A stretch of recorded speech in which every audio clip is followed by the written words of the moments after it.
Salam satu track. 93. Sore-sore udah semangat sekali, Mas. Ya, meskipun tenaga terporsir luar biasa beberapa hari ini, betul kan? Oke. Sibuk apa ya Mas Beni? Gini, banyaknya mau ada gawe BC Banyuwangi itu karnival pada hari Sabtu besok. Parade kostum etniknya terbesar di Banyuwangi, sudah tahun yang ke-14 ingat saya. Tahun ke-14. Ya, ini luar biasa.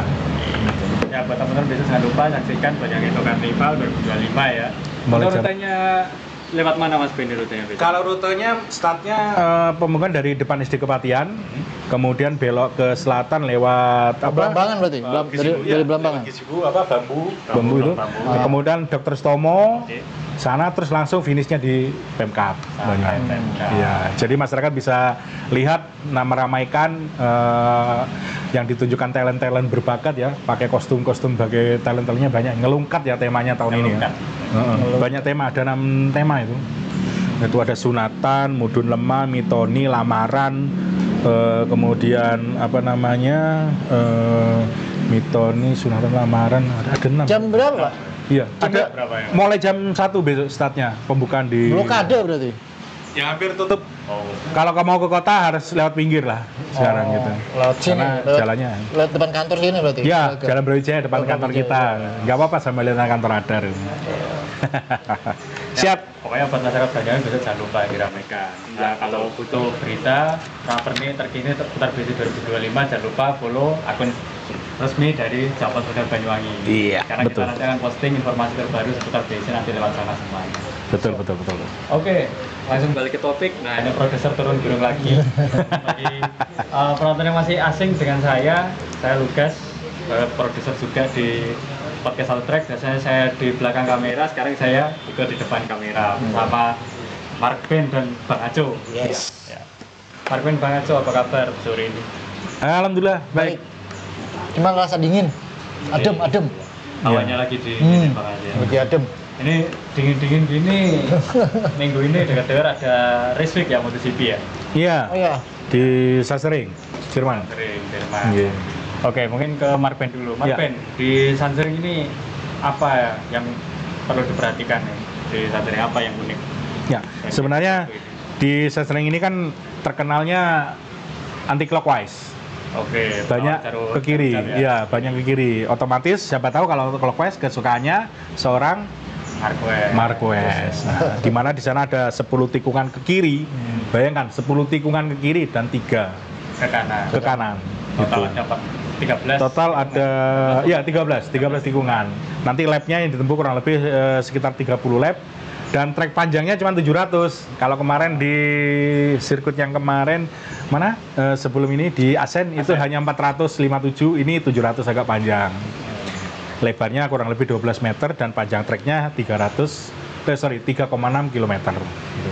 Dan seperti biasa kalau anti clockwise ini rajanya kingnya sudah ketahuan, sudah hampir 11 juara ya, 11 kemenangan ya diraih oleh seorang Marquez mulai dari kelas 125 Moto2 hingga MotoGP.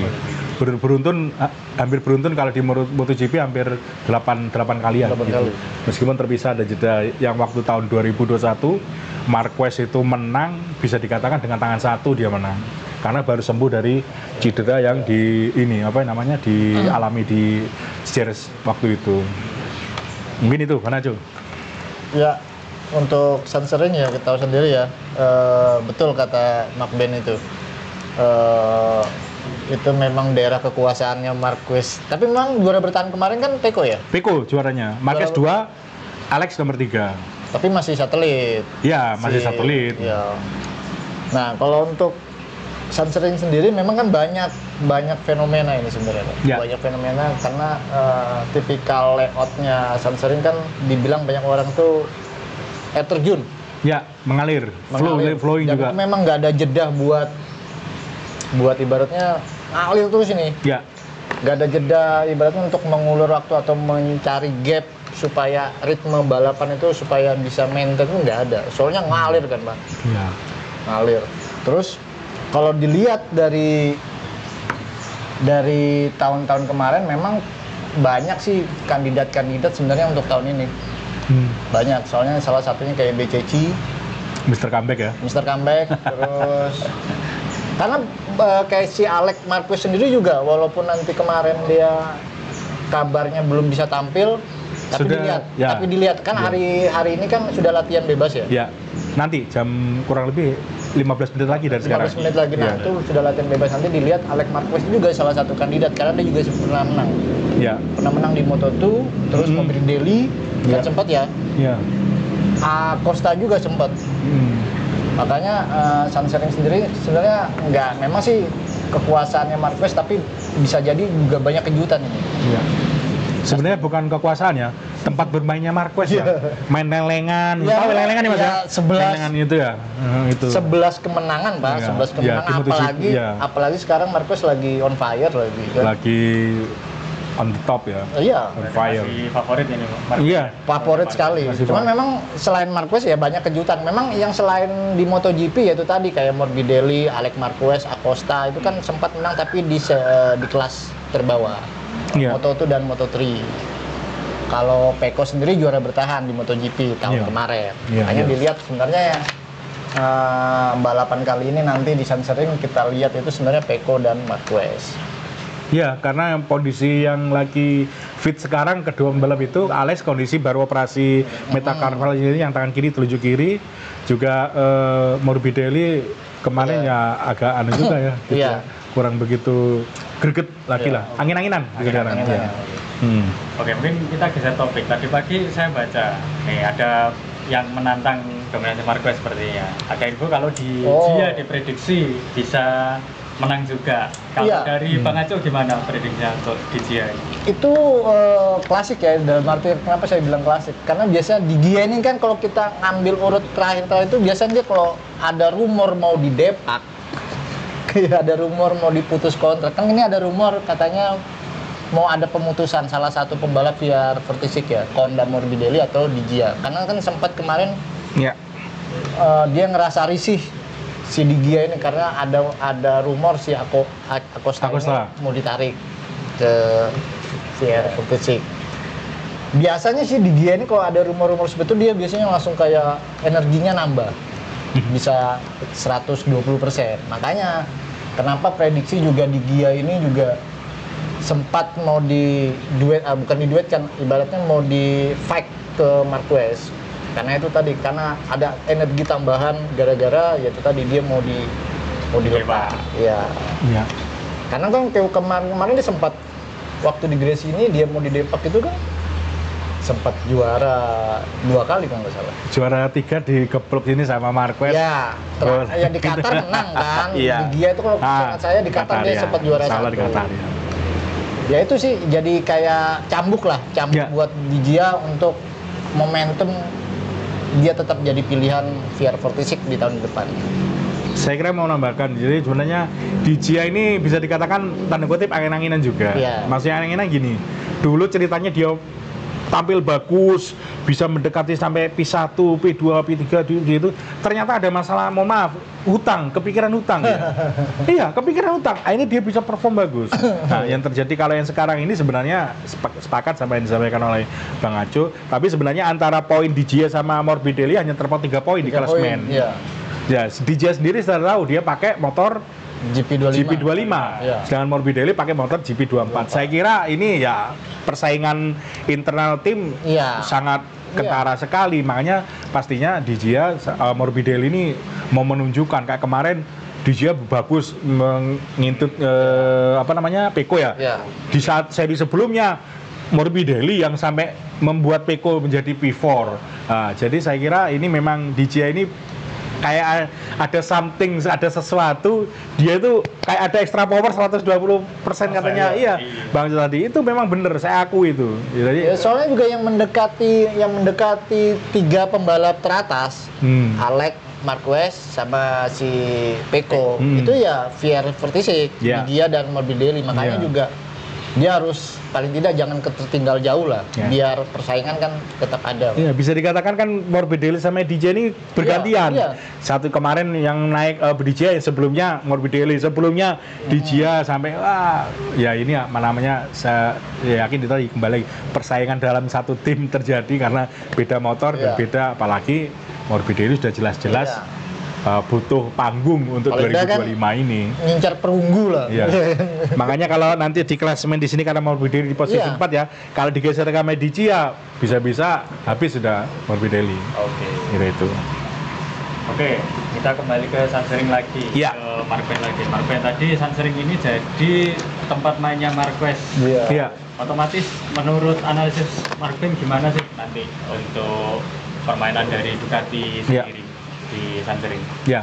Perkiraannya. Jadi gini, kembali lagi Sansering sekali lagi itu sirkuitnya unik ya, menarik ya, dan apa ya, menghiburnya apa?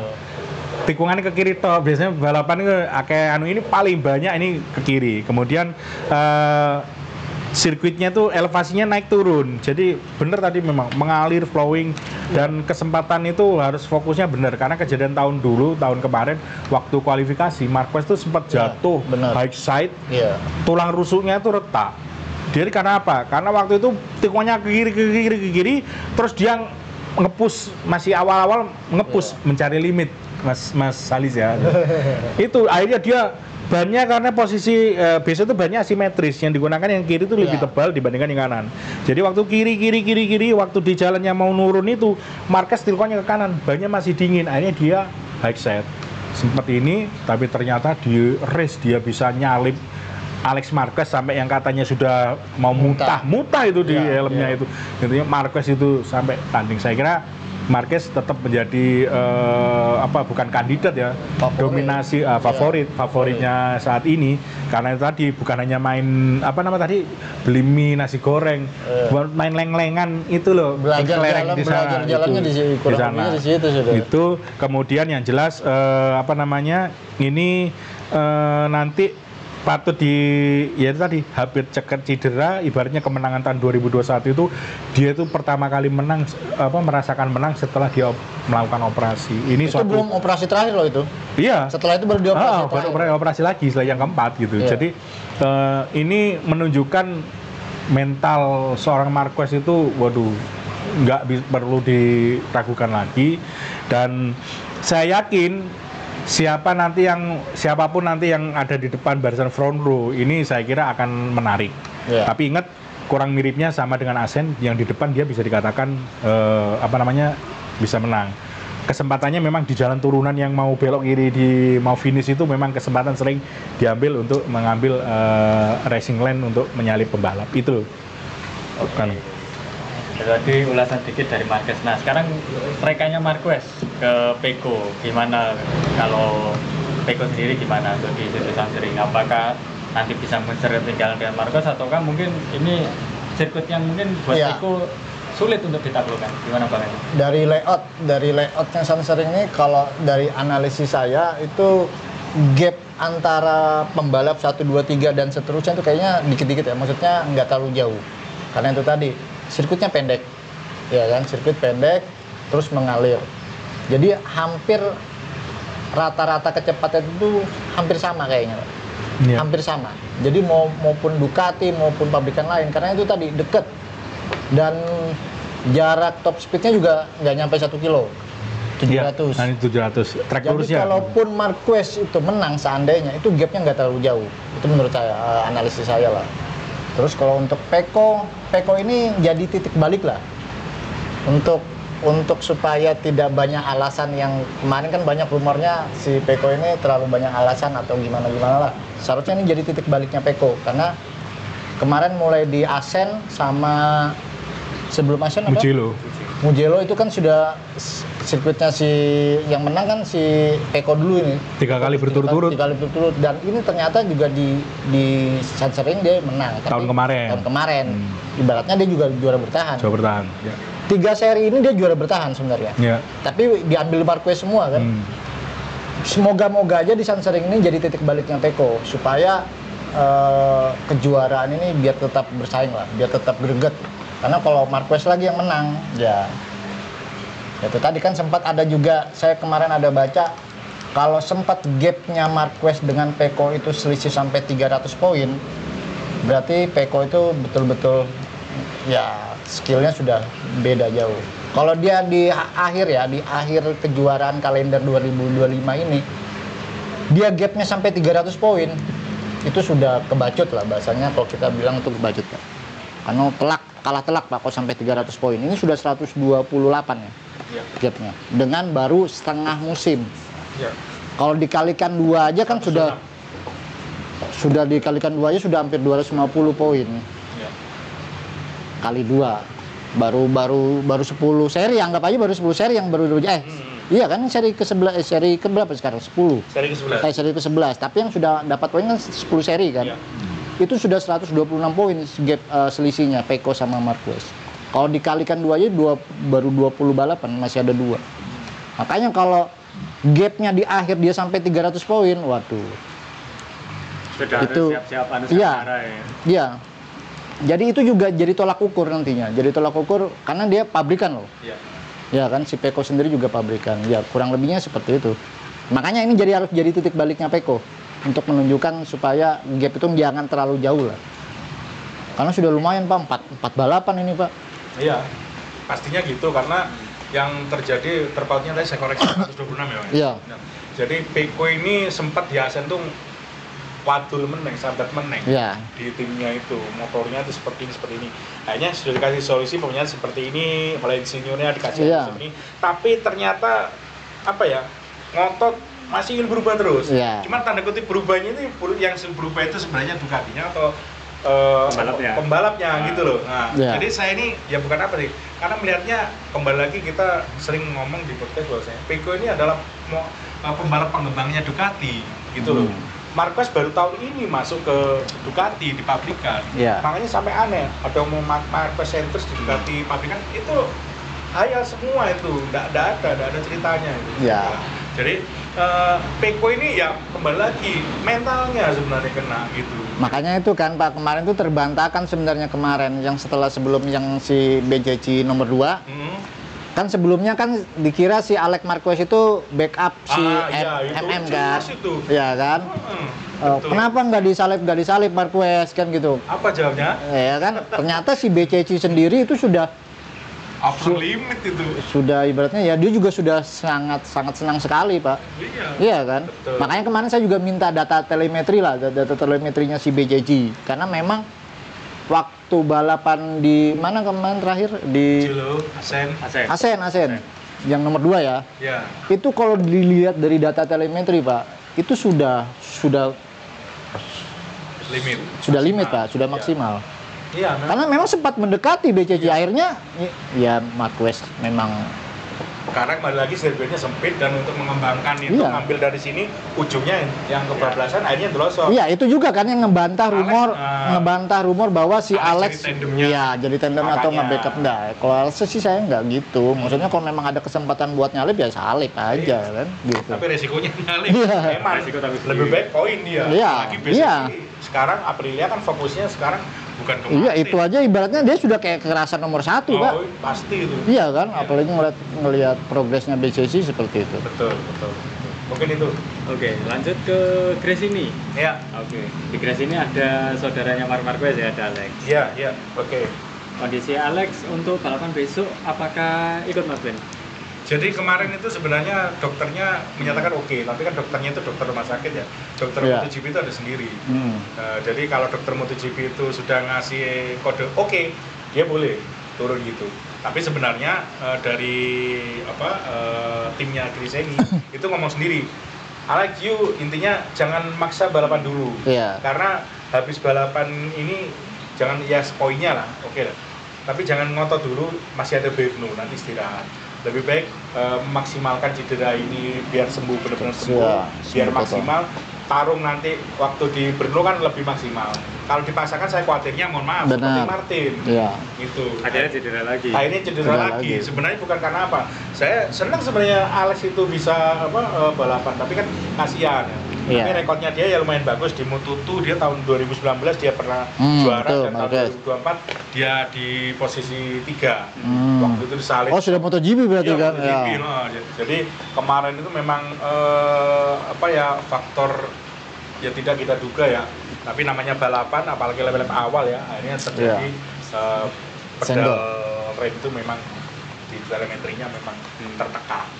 Seperti itu. Saya kira chance-nya Alex Marquez sendiri menunggu tim dokternya MotoGP kalau dia mengizinkan dia boleh balapan. Iya. Tapi itu pun dengan catatan mungkin Yu nggak boleh maksa karena kondisi Yu sebenarnya fit, tapi kan seandainya kamu cedera akan bahaya seperti itu. Makanya dilihat hari ini, Pak. Dilihat hari ini mungkin ya. Kalau hari ini langsung. ibaratnya dia nggak ngerasa sakit, mungkin bisa lanjut besok. Oke. Iya kan gitu. Kalau yang temennya Firman ini kan habis cedera kemarin Iya. crashnya luar biasa juga sampai nabrak motornya John Mir ya.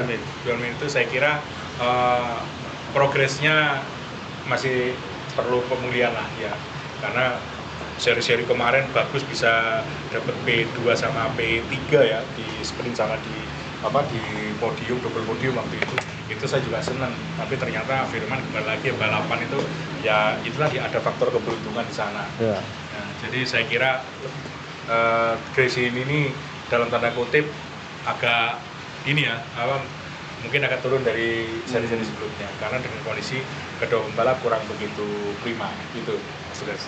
Oke, lanjut ke tim lain di Aprilia. Kondisi Aprilia seperti apa ini? Aprilia ya Martin kemarin sempat tes di Brno. Cuman memang dia nggak bisa langsung diturunkan di Sanserin karena memang dilihat dari kondisi. Prediksinya dia itu setelah di Sanserin nggak bisa, memang prediksinya di Brno kan.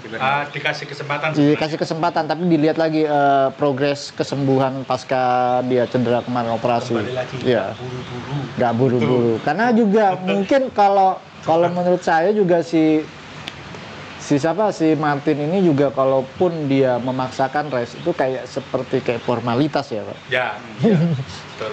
Hanya formalitas untuk menyelesaikan kontrak itu. Karena ini kan masih gejolak, Pak. Rame, betul.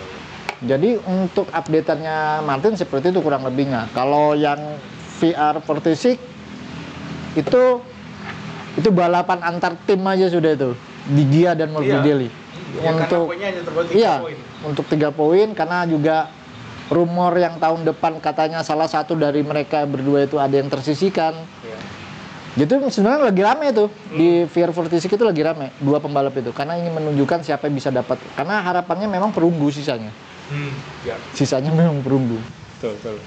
Jadi itu ramenya di intern aja tuh yang VR46. Iya.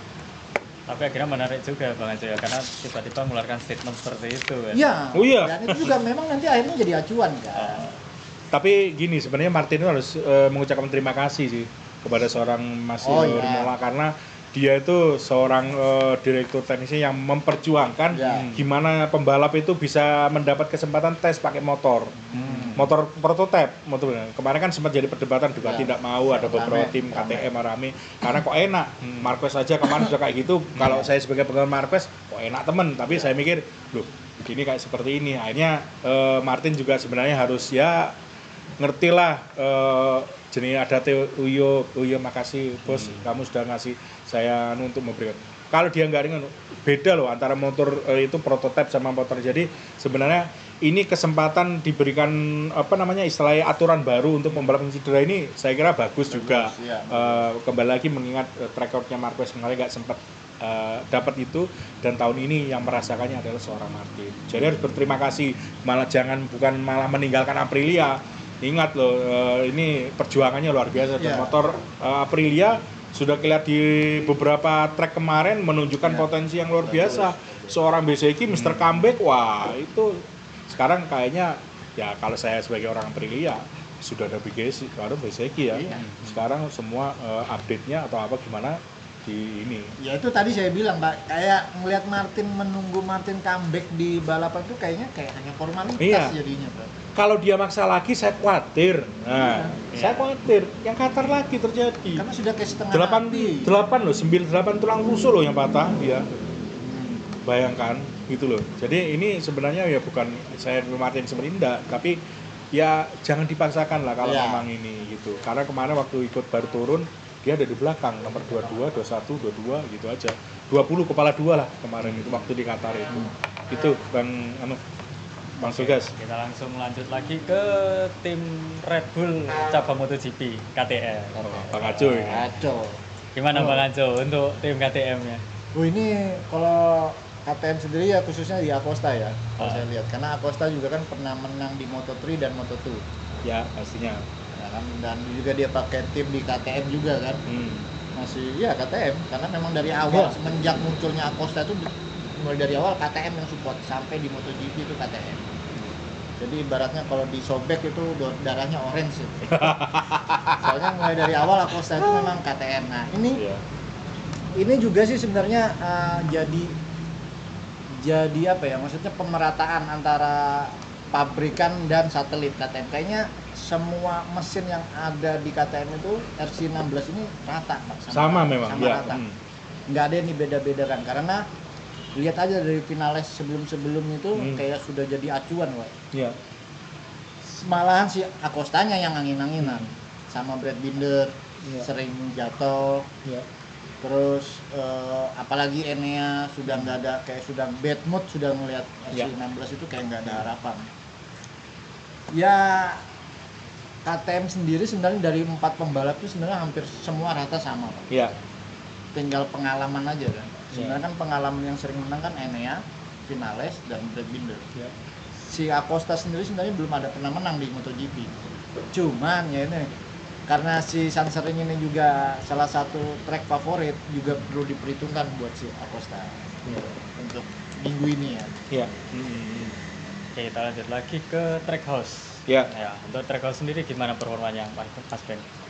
Gini, sebenarnya Agura ini pembalap yang di awal musim yang sangat saya gadang-gadangkan ya, karena seorang Jepang, apalagi Kamikaze, menurut saya dia bagus sekali, tapi begitu dia beberapa seri kemarin juga terjadi sampai cedera, kayaknya terjadi apa sindrom ya, kemunduran ya.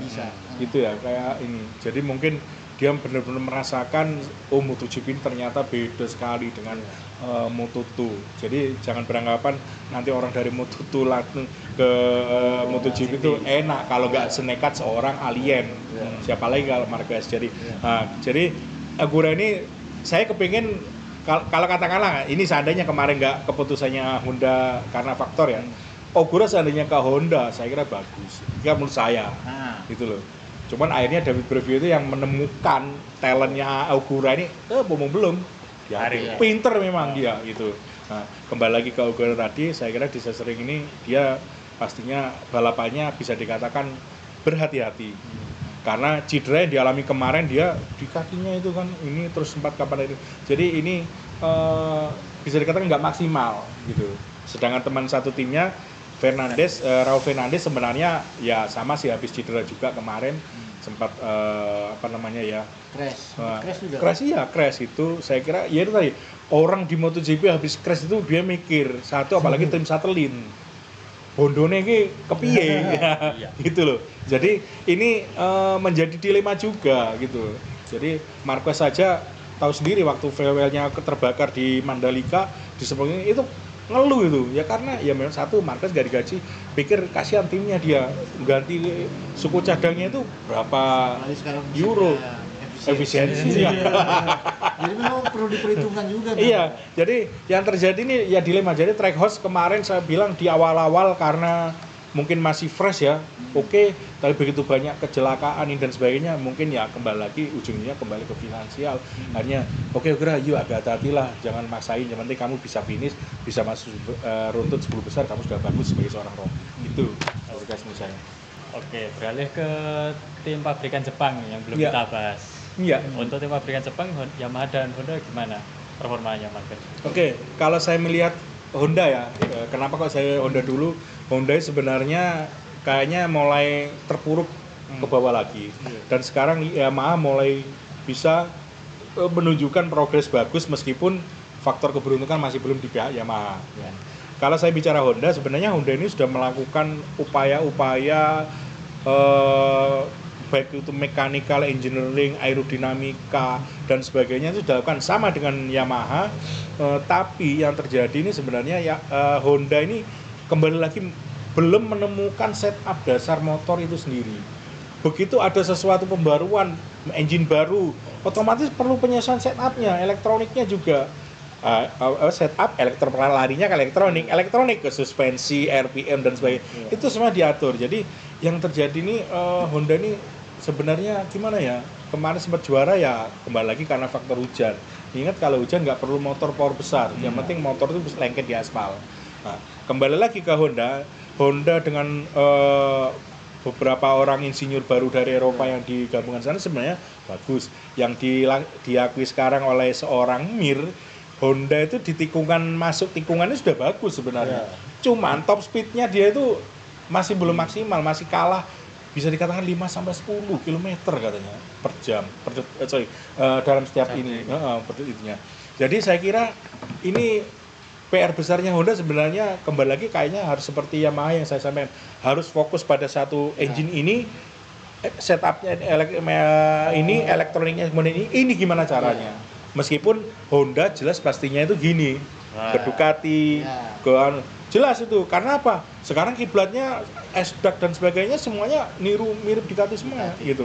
Saya kira kembali lagi Honda ini mumpung ada chance konsesi D, bukan chance ya. Konsesi D yang di ini saya kira harus fokus satu, karena membawa mesin 5 dengan perbedaan settingan setupnya, pembalap merasakan nggak ada apanya kan rugi. Lebih baik difokuskan mungkin 1 atau 2 engine saja.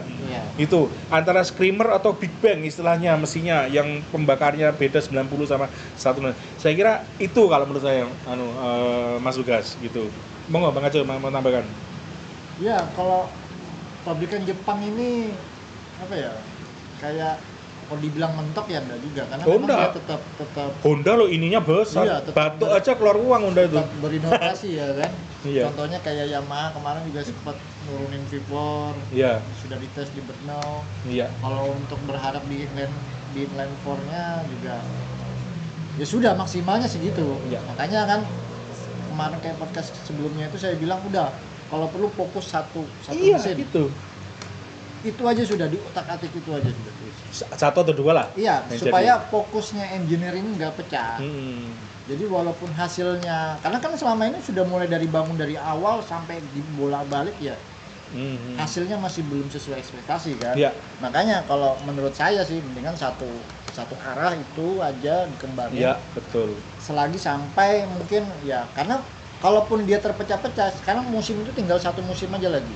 Selain ini ya, selesai kalender 2005, 2026, 2027 sudah berubah regulasi. 1 musim setengah. Iya, sekarang. 1 musim setengah. Iya. Nah, dengan waktu sesingkat itu kalau untuk mengembangkan 1 mesin atau berapa mesin, Ya. itu kan juga butuh waktu, butuh biaya, butuh riset segala macam. Akhirnya nggak keguna nanti di 2000 regulasi baru ya, 2027. Mendingan dia satu fokus itu aja. Ya. Mesin yang ada sekarang dimaksimalkan. Tinggal main di konsesi kan ada lebihnya di konsesi. Oh iya, pasti itu. Mendingan maksimal di konsesi itu.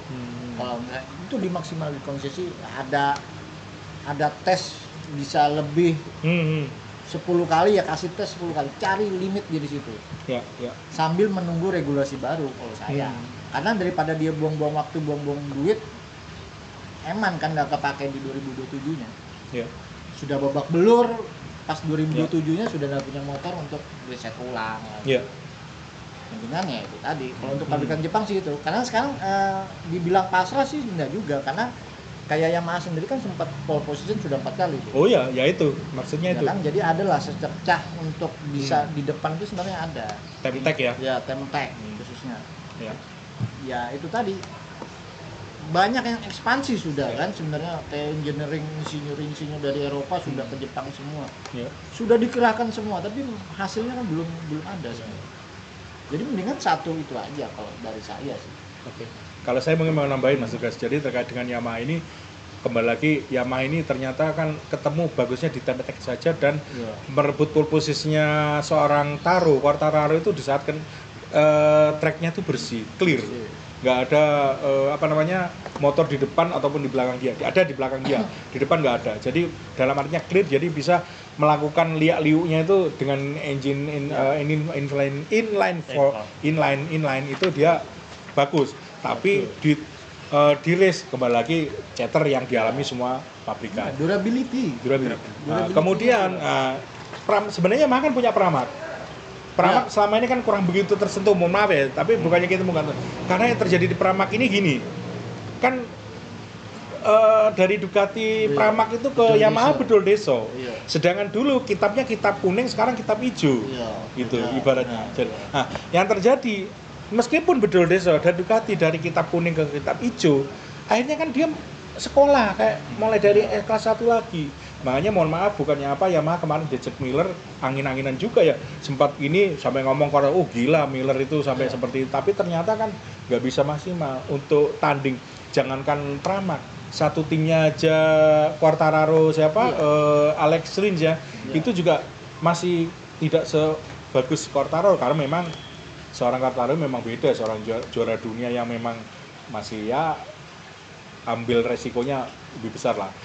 Terus kemudian nyambung terkait dengan konsesi tadi, kesempatan kemarin sudah melakukan tes resminya, sudah ditunjukkan motor V4-nya Yamaha. Suaranya sudah nyaring ding ding ding ding ding ding itu, knalpotnya sudah ada di belakang salad bootnya kayak Ducati itu.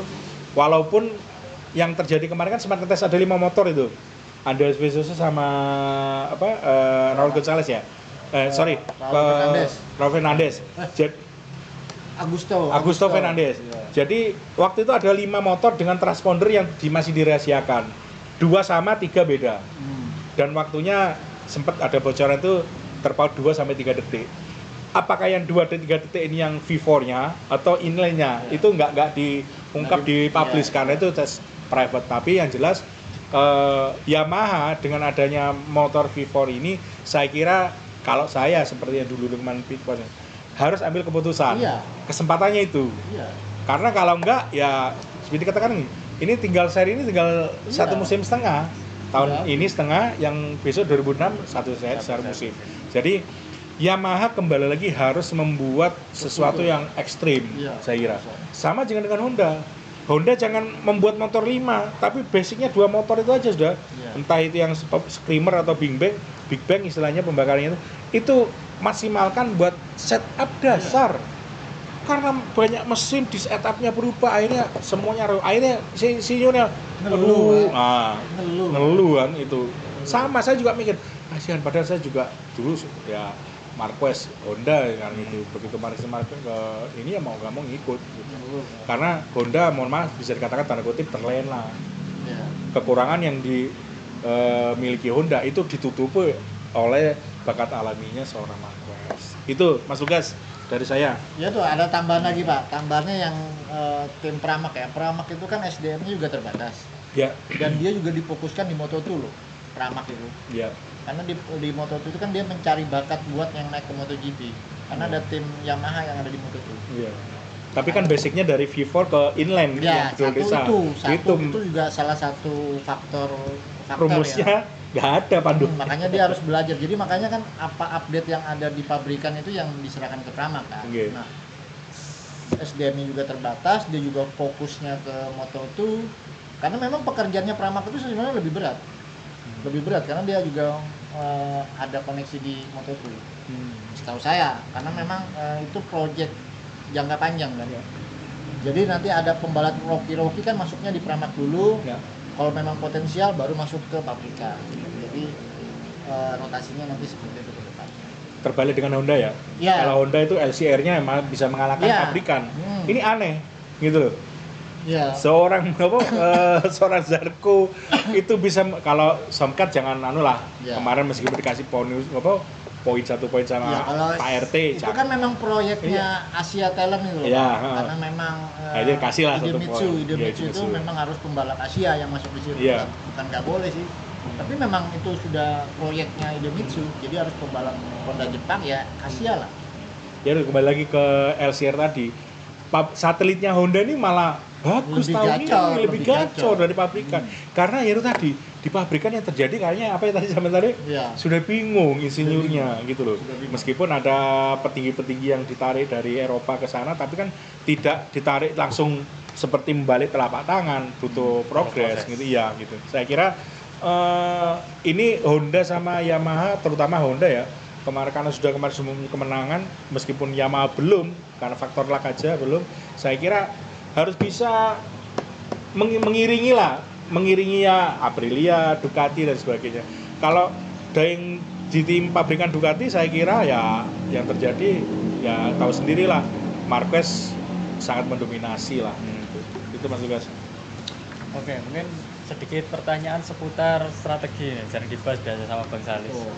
Dengan tikungan yang cukup dominan ke kiri, 13 tikungan ya, kemudian jaraknya pendek. Ya.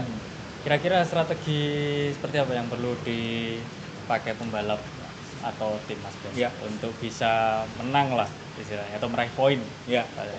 Kalau secara umum untuk kesemuanya ya, itu yang jelas pertama memang harus tetap fokus. Fokus dan tidak ngotot. Karena apa?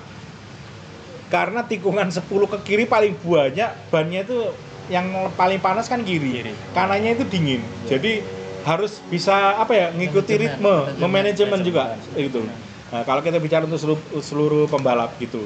Karena treknya pendek otomatis terjadi dekat-dekatan apalagi kena dirty air-nya juga. Itu pengaruh juga. Jadi saya kira pembalap harus kembali lagi harus fokus dan perlu ketenangan.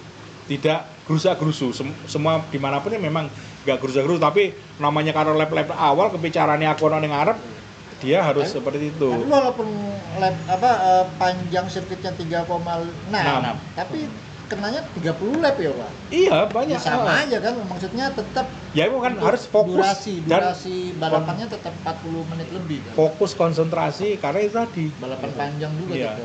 Ya hampir mirip dengan Asen lah, tapi masih ini karena untuk sudut elevasinya ini mempengaruhi. Kalau begitu dari tanjakan ke turunan otomatis speednya kan kenceng. Begitu masuk tikungan dia apalagi punya grip bagus, dia kan ini. Saya kira untuk keseluruhan itu kalau menurut saya, nanti prediksi habis ini kan biasanya. Bang Ajo. Iya tuh tadi yang saya bilang tadi, gapnya ini nggak bakal, kalau menurut saya gapnya nggak bakalan jauh-jauh lah dari antara 1, 2, 3 lah katakan. Dan seterusnya tuh antara pembalap di belakang dan depan tuh nggak terlalu jauh. Karena untuk strategi, kalau saya bilang strategi itu hampir sama kayaknya. Karena sudah ketahuan ya, dari jumlah tikungan sudah ketahuan. Otomatis kayak ban aja sudah pakai asimetris. Iya, simetris. Itu sudah pasti semuanya memakai ban yang profil bannya seperti itu. Sama ya. Pasti sama. Tinggal riding style dan pengalaman. Terus itu sempat hujan loh Pak. Itu juga cuaca loh, pengaruh Pak. Takutnya kalau sudah hujan itu tambah rame lagi, karena aku ingat Marquez sempat flag to flag sempat ketinggalan jauh karena bisa dia menang. Punya strategi yang lebih bagus, dia masuk duluan, akhirnya Marquez yang bisa juara. Iya. Jadi strategi juga salah satu strategi manajemen ban. Karena selisih kebanyakan tim. Ya itu tadi Jadi harus lebih tim. Jadi di sini sebenarnya selain pembalap, tim juga punya peran. Tim yang ada di pedok itu harus punya peran penting untuk kasih isyarat ke pembalap kapan bisa maintain ban, ya kan, untuk karena juga ada modul yang ibaratnya untuk memperirit BBM supaya nggak ngocor terus kayak kan? Iya, mapping istilahnya. Mapping 1, 2, 3, 4 atau berapa? Kurang lebihnya seperti itu. Bahkan kemarin kalau saya nggak salah ingat dulu waktu membahas Silverstone nih. Silverstone ini unik karena cuacanya berubah-ubah. Kalau di Sandring gimana Mas? Cenderung samakah atau seperti apa di setiap musim? Bisa dikatakan hampir sama, bisa dikatakan sering hujan. Tapi itu cepat hilang. Beda dengan Silverstone. Cuman kita kemarin prediksi Silverstone yang diperkirakan hujan ternyata terang benderang. Iya kan, kering kan. Malah pasnya malah kena di F1 ya. Nah itu. Imbasnya di F1. Imbasnya di F1. Jadi ini di Sandring mungkin karena naik tinggi sama datar itu, jadi dia posisinya udara air cepat menghalau awan ya. Saya kira mungkin BMKG-nya sana juga bagus kali ya. Jadi prediksi hujan itu bisa saja terjadi, tapi cepat hilang gitu. Drainasenya bagus. Drainasenya bagus karena itu tadi posisinya. Cuman kembali lagi ini karena banyak tikungan ke kiri, ban yang dipaksa itu kiri, kanannya agak loose, masih halusnya itu sedikit ke kanan. Ini juga harus makanya saya ngomong harus fokus. Kalau fokus kan sudah konsentrasi dan memanage ban itu tadi. Itu Mas Tugas. Kita sedikit geser topik sedikit. Kalau tadi balapannya kita ke segi bisnis. Nah, ini tadi juga jadi alasan kenapa saya di sini diundang Mas Ben ya sebagai perwakilan Liberty Media. Ya buat yang nonton mungkin yang belum tahu, beberapa waktu yang lalu Liberty sudah selesai mengakuisisi Dorna Sport. Iya, 84%. Betul. Ngeri. Nah, pertanyaan saya, tanggapan dari penggemar MotoGP seperti apa dengan akuisisi Liberty Media di MotoGP? Mungkin dari Bang Ajo dulu. Yang pastinya MotoGP ini kayaknya mengarahnya ke F1 pastinya kan, karena sudah ada acuan kan, dalam artian si Liberty ini kan sudah sukses di F1 dengan cara dia mempromosikan F1 iya kan? Ya. Kita lihat sekarang F1 itu sudah ada di atas MotoGP loh untuk saat sekarang. Untuk sisi viewernya, apa penonton, semua hampir seluruh dunia ini. Bahkan bauran penontonnya bagus, banyak Iya. perempuannya juga. Iya, yang awalnya nggak kecebur di F1 itu jadi kecebur di F1. Soalnya ngikuti terus kan. Dan juga si Liberty ini memang, kalau saya bilang pintarnya apa? Dia tidak melepas sepenuhnya Dorna, Pak. Mungkin di situ ada sisi mungkin dia untuk tahap pembelajaran, ibaratnya si Dorna ini jadi kontraktornya lah, kan penyelenggaranya si Dorna tetap IO-nya lah, CEO untuk bagian marketing si Liberty, untuk mempromosikan agar si MotoGP ini biar lebih terkenal lagi sama seperti F1. Ya untuk strateginya si Liberty ya jago sih, tinggal tunggu main aja lah untuk tahun-tahun ke depan bagaimana nanti Liberty ini mengemas MotoGP ini biar tambah seru. Ya, kemarin informasi terbaru mau ini ya, mau bikin film. Oh, Iya. itu rumor masih rumor. Masih Itu rumor. makanya aku sampai nggak bisa habis pikir kalau itu film itu benar-benar terjadi ada itu enggak. Kalau bisa aku nggak nonton aja dah. Takut karena banyak opini yang ya namanya sudut pandang ya beda-beda ya. Ya. Memang bagus sudut pandang berbeda itu supaya apa juga kita biar tambah wawasan juga kan, Ya. karena bukan buat bengkerengan, enggak. Sudut pandangnya Pak Ben sama saya kan juga pasti berbeda, karena memang kalau kita sudut pandang kita satu ya mungkin bahasan kita nggak akan menarik kan. Iya, betul. Iya kan. Oke, mungkin saya menambahkan senada sih, hampir sama dengan Bang Aco. Sebenarnya kan adanya Liberty masuk ke sini dengan saham yang seperti itu, pastinya Liberty itu punya kepentingan. Iya. Kepentingan apa? Ya, Bisnis pasti. sudah jelas. Ya. Apalagi olahraga selain sepak bola yang rame saat Ya. ini adalah Balap. Iya. Nah, gitu. Jadi saya kira Liberty ini juga dengan adanya sprint race juga di Liberty kan? Betul. Iya. Gitu. Betul. Nah, Iya. karena apa? Mungkin Liberty melihat balapan cuma minggu tok, Iya. kualifikasi harus delok, kita caranya dikit sprint. Iya. Meskipun saya sendiri dengan adanya sprint nggak sepakat. Awalnya. Awalnya Pak. awalnya gitu Aku awalnya. awalnya gitu, Pak. Awalnya gitu ternyata asik juga. Kalau Bang Aca akhirnya gimana sprint di trek-trek tertentu. Saya Iya. kasihan juga sprint ini kalau ada ya faktor kembali lagi keberuntungan seorang Martin. Tidak perlu menjuarai race banyak, iya. cukup di sprint dia jadi juara dunia. Nah, ini sudah diteropong sama Liberty. Jadi Kemas ya. dikemas begitu. Saya kira dengan adanya Liberty di MotoGP ini memberikan ya yang jelas nuansa baru lah. Iya. Dan pastinya penonton di dunia dibuat mungkin membuat ini eranya beda lagi. Iya, era. Seperti di kayak Dorna sama Vimo Iya. biasanya seperti ini, dengan adanya Liberty masuk ini yang memberikan tontonan yang lebih mengarip. Dan saya ingat nggak salah pernah ngomong direkturnya Liberty lebih eksklusif Iya. olahraga ini, iya kan? Nah, jadi bisa dinikmati juga semua kalangan. Benar. Seperti sepak bola yang bisa dikatakan mungkin saat ini yang nomor satu ya, mungkin ya. Ya. Saya karena Olahraga, kurang kalau iya. salah saya mohon maaf ya. Karena saya melihatnya kayaknya sepak bola yang lebih banyak. Tapi dengan adanya Liberty masuk yang sudah kemarin sebelumnya ini sudah ditunjukkan dengan adanya penonton MotoGP yang bertambah. Ratingnya bagus dan penontonnya bernambah. Bukan hanya karena kehadiran seorang Marquez di Ducati yang mendominasi, tapi strategi marketnya Liberty ini wah bagus gitu loh. Terus setiap negara sekarang sudah berlomba-lomba buat sirkuit loh Pak. Betul. Hampir setiap Iya. negara itu berlomba-lomba untuk bisa masuk di kalender. Betul. Karena terbatas kan, kalender kan juga terbatas. Khawatirnya kalau itu terjadi balapannya bisa sampai 50 race. Waduh. Iya, Loh, dikali ini dua. ngeri-ngeri. kasihan padahal pembalap itu 1 minggu nggak sempat istirahat. Iya. Mungkin jedanya paling seminggu ya, 2 minggu. 2 minggu. Seminggu besok balap-balapan, kasihan loh sebenarnya.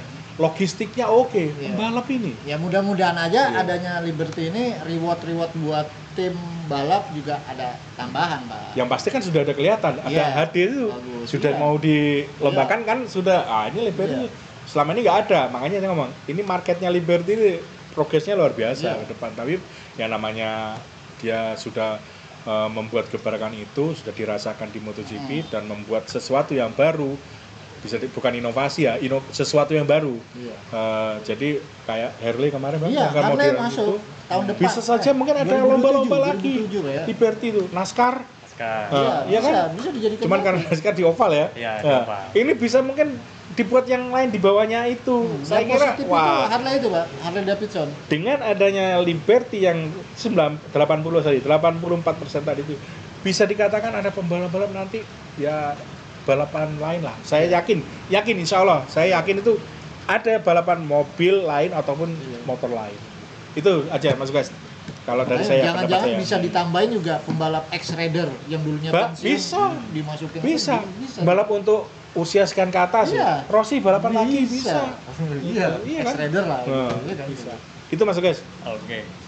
Ya menjelang babak akhir nih Ya, dari podcast prediksi kita sore ini. Seperti biasa kita ngeramal. Prediksi. Prediksi tak tulis. Bukan ngeramal ya, prediksi. Oke. Oke, mungkin dari Bang Aco dulu. Saya ingin Bang tahu Aco. Bang Aco prediksinya untuk Aco. GP Sunspring besok. Aku lihat di ujung kuku dulu ya. Oke. Waduh. Berat ini. Marquez, Marquez, MM, nih tak tulis. Peko, Peko,